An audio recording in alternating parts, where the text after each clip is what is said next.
नहीं करती हैं। मित्रों, श्री कृष्ण कहते हैं कि दहलीज ना होने पर घर में प्रेत प्रवेश करते हैं और भवन में रहने वाले लोगों को कष्ट भोगने पड़ते हैं।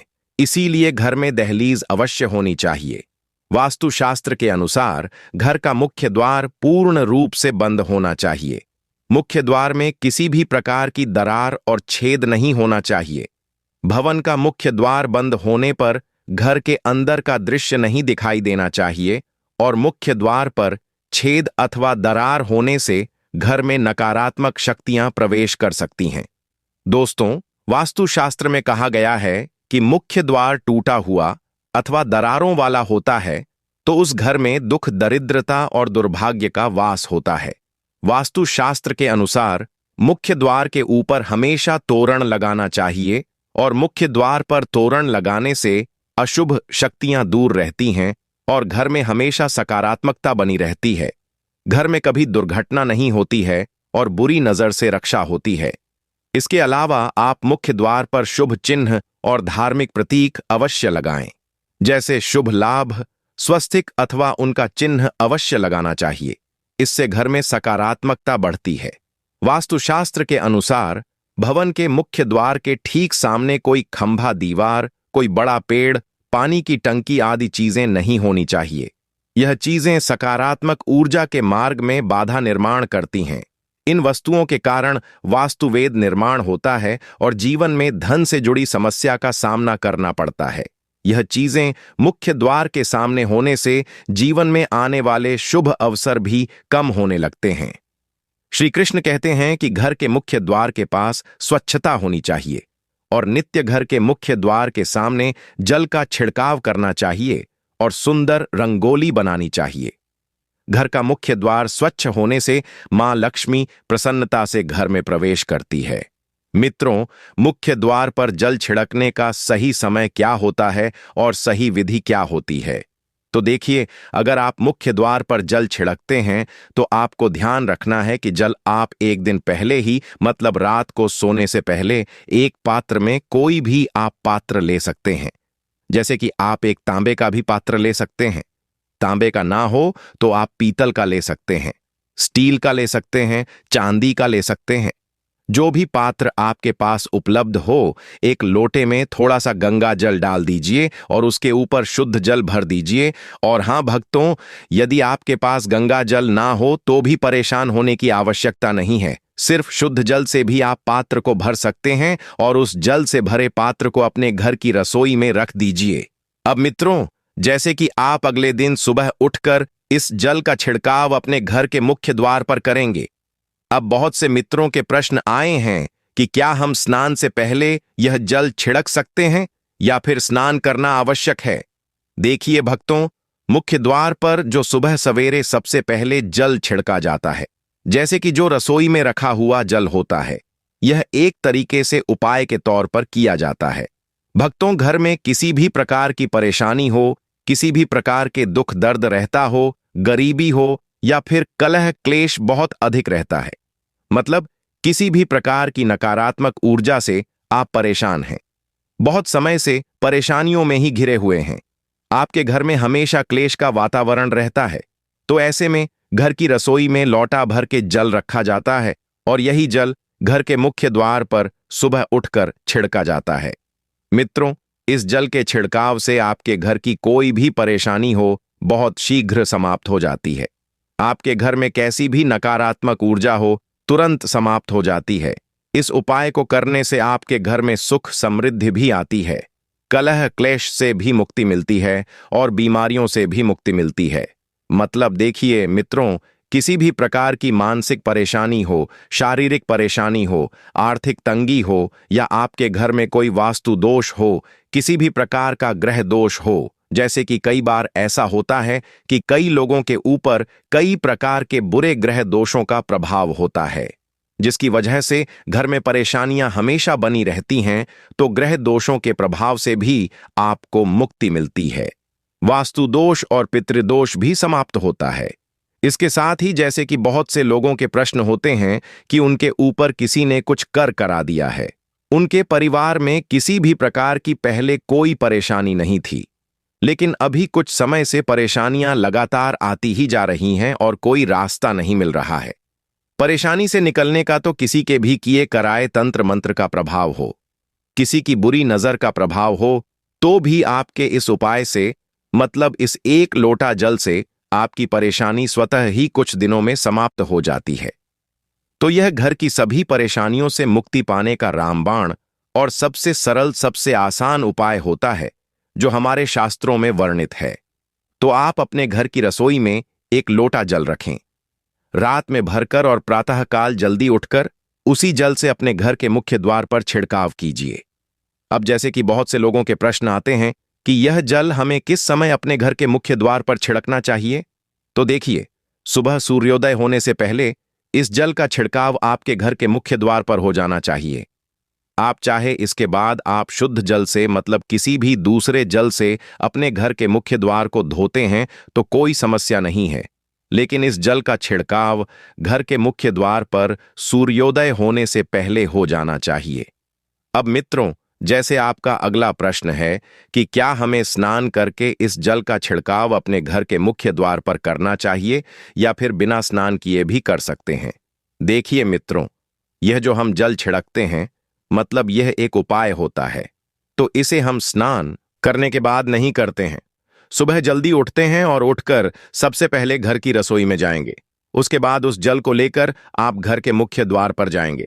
मुख्य द्वार खोलकर, मतलब मेन गेट खोल दीजिए और उसके बाद मुख्य द्वार पर इसी जल का छींटा दीजिए, छिड़काव कर दीजिए। और जल का छिड़काव करते समय अपने पितरों का ध्यान कीजिए, मां लक्ष्मी का ध्यान कीजिए, क्योंकि कहा जाता है कि सुबह सुबह मां लक्ष्मी प्रत्येक द्वार पर आती है, सबके द्वार पर आती है। जिनके भी द्वार खुले होते हैं, जिनके घर में जल का छिड़काव मुख्य द्वार पर हुआ रहता है, उसके घर में प्रवेश कर जाती है। तो मां लक्ष्मी का अपने मन में ध्यान कीजिए और एक तरह से प्रार्थना कीजिए कि हे मां लक्ष्मी, आप मेरे घर में प्रवेश करें, मैं आपका स्वागत करने के लिए तैयार हूं। और इसके बाद अपने पितरों का ध्यान कीजिए, क्योंकि हमारे घर की दहलीज होती है, वहीं पर पितरों का वास माना जाता है। तो जब आप दहलीज पर जल के छींटे देते हैं तो आपके पितर बहुत प्रसन्न हो जाते हैं और उनका आशीर्वाद भी आपको प्राप्त होता है। तो सुबह जो आप जल छिड़कें, इसके लिए स्नान करने की आवश्यकता नहीं है, बिना स्नान किए भी कर सकते हैं। दोस्तों, वीडियो में आगे बढ़ने से पहले आपसे छोटा सा निवेदन है कि कमेंट बॉक्स में जय मां लक्ष्मी अवश्य लिखें।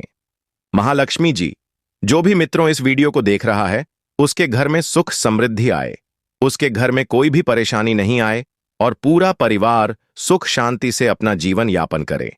मित्रों, मुख्य द्वार के सामने कभी गंदगी नहीं होनी चाहिए, इससे नकारात्मक वातावरण का निर्माण होता है। इसीलिए नित्य सुबह उठने के बाद मुख्य द्वार के सामने शुद्ध जल का छिड़काव करें और सुंदर रंगोली बनाएं। वास्तुशास्त्र के अनुसार मुख्य द्वार को खोलते अथवा बंद करते समय कर्कश आवाज नहीं आनी चाहिए, इसे ध्वनिवेद कहा गया है। वास्तुशास्त्र में इसे बहुत अशुभ माना जाता है।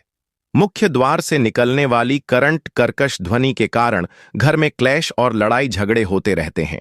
यदि मुख्य द्वार से ऐसी आवाजें आती हैं तो उसे तुरंत ठीक कर लेना चाहिए, अन्यथा आगे चलकर यह आपके जीवन में कई परेशानियां खड़ी कर सकता है। और मित्रों, मुख्य द्वार कभी भी बाहर की ओर नहीं खुलना चाहिए। बाहर की ओर खुलने वाला दरवाजा अशुभ संकेत देता है। घर में निवास करने वाली लक्ष्मी घर से चली जाती है। ऐसे घर में बार बार विपत्ति आती है और संकटों का सामना करना पड़ता है और धन का खर्च अकारण ही होता है और आर्थिक तंगी का सामना करना पड़ता है। ऐसे घर में रहने वाले लोग हमेशा कर से परेशान रहते हैं। दोस्तों, आइए अब जानते हैं घर का मुख्य द्वार कौन से वृक्ष की लकड़ी से बनवाना चाहिए। वास्तुशास्त्र के अनुसार चंदन, अशोक, नींद, अर्जुन, खैर, शीशम आदि वृक्षों की लकड़ी से बना प्रवेश द्वार धन संपत्ति में वृद्धि कराता है। रोहिणी, शक, श्रीपवन, पतंग, लोध, नाग, केसर आदि वृक्षों की लकड़ी से बना प्रवेश द्वार सुख शांति प्रदान करता है। वास्तुशास्त्र के अनुसार घर का मुख्य द्वार कभी भी भेड़ा, पीपल, बरगद, कंटक, कैट आदि वृक्षों की लकड़ी से नहीं बनवाना चाहिए। इन लकड़ियों से बना मुख्य द्वार अशुभ फल प्रदान करता है। साथ ही जले हुए वृक्ष की अथवा जली हुई लकड़ी से प्रवेश द्वार नहीं बनवाना चाहिए। इससे घर का सर्वनाश हो जाता है। यदि आपका प्रवेश द्वार पूर्व दिशा में होता है तो चंदन की लकड़ी से बना प्रवेश द्वार सबसे अधिक शुभ फल प्रदान करता है। ऐसे घर में कभी दरिद्रता नहीं आती है और धन का आगमन होता रहता है। यदि संभव हो तो भवन का प्रत्येक द्वार एक ही लकड़ी से बनवाना चाहिए। इससे अधिक शुभ परिणाम प्राप्त होंगे। और मित्रों, जिस लकड़ी से द्वार बनाया हुआ है उसी लकड़ी की चौखट बनवानी चाहिए, और लोहे की चौखट और लकड़ी का दरवाजा ऐसे नहीं होना चाहिए। इससे अशुभ संकेत प्राप्त होते हैं और घर का प्रवेश द्वार हमेशा पूर्व और उत्तर दिशा में होना ही शुभ माना गया है। और सबसे महत्वपूर्ण बात ध्यान में रखें कि घर का मुख्य द्वार कभी भी अपने आप बंद नहीं होना चाहिए और अपने आप खुलना नहीं चाहिए। इसके लिए आप दरवाजे को रोकने के लिए खूंटी प्रयोग कर सकते हैं। अपने आप खुलने और बंद होने वाले दरवाजे के कारण घर में शोक का वातावरण निर्माण होता है। तो दोस्तों, इस प्रकार से हमारे वास्तुशास्त्र में मुख्य द्वार से जुड़े महत्वपूर्ण नियमों के बारे में बताया गया है। उम्मीद है आपको यह जानकारी अच्छी लगी होगी। अगर हमारी जानकारी आपको अच्छी लगी हो तो वीडियो को लाइक करना ना भूलें और कमेंट बॉक्स में सच्चे दिल से जय मां लक्ष्मी अवश्य लिखें कि वट वृक्ष की पूजा इसमें की जाती है। वट सावित्री व्रत में वट वृक्ष के नीचे अच्छे से साफ सफाई करके पूजा की थाली सजाएं और उसके बाद विधि विधान से पूजा की जाती है। अगली चीज जो ध्यान रखनी है कि पूजा सामग्री वट सावित्री की जो पूजा की थाली होती है उसमें सबसे पहले आपके पास सावित्री सत्यवान की एक कथा की जो बुक होती है वह होनी चाहिए। कच्चा सूत, बांस का पंखा, लाल कलावा, बरगद का फल, धूप, मिट्टी का दीपक, घी, फल, कोई भी मौसमी जो फल होते हैं वह आप ले सकते हैं। इसके साथ ही फूल ले लें। बताशे, रोली या कुमकुम, कपड़ा ले लीजिएगा। का 1.25 मीटर इत्र, सुपारी, पान, नारियल, लाल कपड़ा, सिंदूर और दूर्वा घास जो होती है वह आपको लेनी है। चावल यानी कि अक्षत लेना है। सुहाग का सामान और कुछ नगद रुपयों के साथ साथ ही आपको पुरगदाही जिसे कहते हैं या छोटे छोटे से जो पुए बनाए जाते हैं वह आपको लेने होंगे। भिगोया हुआ चना लेना है। स्टील या कांसे की थाली लें। मिठाई, घर में बना हुआ कोई भी पकवान लें और जल से भरा हुआ कलश। इन सभी सामग्रियों के साथ ही आपको व्रत पूजा के लिए जाना है और वहां पर जाकर पूजा को संपन्न करना है। वहीं पर बैठकर आपको वट सावित्री व्रत की जो कथा है वह सुननी है या फिर उसका पाठ भी करना है। साथ ही में भोग और दान भोग अर्पित कीजिएगा। हिंदू मान्यता के अनुसार वट वृक्ष में त्रिमूर्ति यानी कि ब्रह्मा, विष्णु और शिव की प्रतीक माना जाता है। इसकी पूजा में सौभाग्य, समृद्धि और पति की दीर्घायु का आशीर्वाद प्राप्त होता है।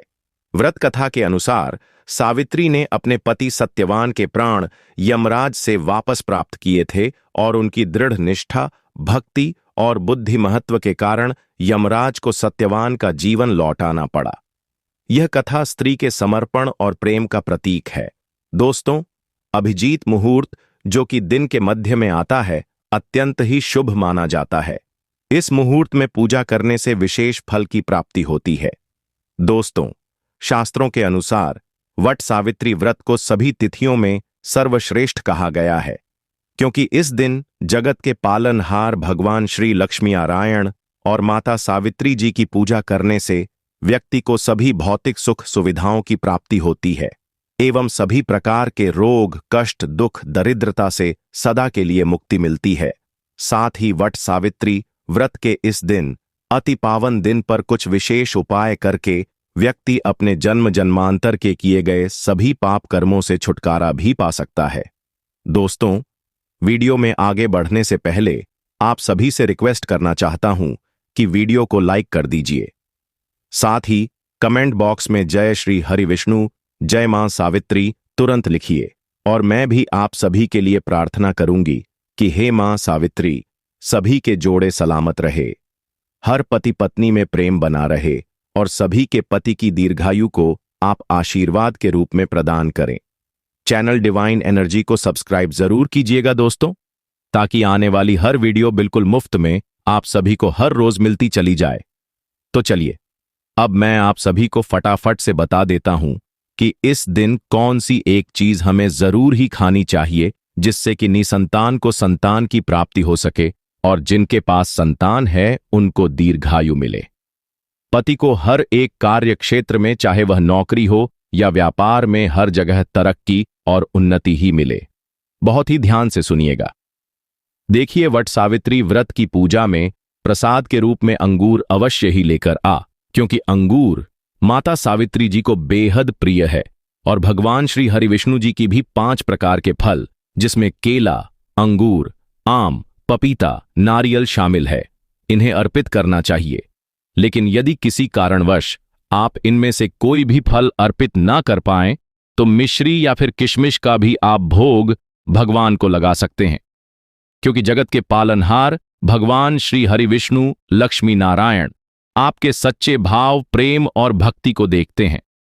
वैसे तो आप चाहे तो कोई भी 5 रंग के फल ले सकते हैं, लेकिन यहां पर अगर मैं बात करूं कि विशेष तौर पर, तो आपको हो सके तो अंगूर का इस दिन भोग लगाना चाहिए और इसका सेवन करना चाहिए। एक चीज का आप लोगों को इस दिन विशेष रूप से ध्यान रखना होगा कि भगवान श्री लक्ष्मी नारायण जी और माता सावित्री को नाशपाती हमें कभी भी नहीं चढ़ाना चाहिए। इससे धन का भी नाश होता है, क्योंकि इस फल का नाम ही है नाश, यानी कि अनर्थ करने वाला, यानी कि नाश करने वाला फल नाशपाती। शास्त्रों के अनुसार जो कोई भी व्यक्ति किसी भी शुभ दिन पर, खास करके वट सावित्री व्रत पर अंगूर खा लेता है, उसके जीवन में कभी धन की कमी नहीं होती है। वट सावित्री व्रत के दिन अंगूर में साक्षात माता लक्ष्मी का आशीर्वाद विद्यमान होता है, माता लक्ष्मी का आशीर्वाद होता है। इसलिए दोस्तों, आप अंगूर अवश्य ही खा लेना। साथ ही साथ में लक्ष्मी नारायण जी को वट सावित्री व्रत पर गन्ना अवश्य अर्पित करना, यह बहुत ही शुभ और मंगलकारी माना जाता है। पर यदि आपको इस समय गन्ना न मिले, तो आप गुड़ और चने की दाल का भोग भी भगवान श्री हरिविष्णु लक्ष्मी नारायण को अर्पित कर सकते हैं। साथ ही साथ गन्ना या फिर गुड़ इस दिन अगर आप खा लेते हैं, तो आपके जीवन में कभी भी धन की कमी नहीं हो सकती है। दोस्तों, बट सावित्री व्रत के दिन माता सावित्री जी को 5 रंग की मिठाइयां अवश्य ही अर्पित कीजिएगा। साथ ही इस दिन माता लक्ष्मी को मखाने जरूर चढ़ाने चाहिए। जिस तरह माता लक्ष्मी की उत्पत्ति समुद्र से हुई थी, उसी तरह से मखाने की उत्पत्ति भी जल से ही हुई थी। मखाने भी कमल के पौधे से ही निकलते हैं। धर्मशास्त्रों के अनुसार कमल के फूल और मखाने को बहुत ही शुभ माना जाता है। आमतौर पर मखाने की खीर बनाकर श्री लक्ष्मी नारायण को अर्पित करने से घर में धन धान्य के भंडार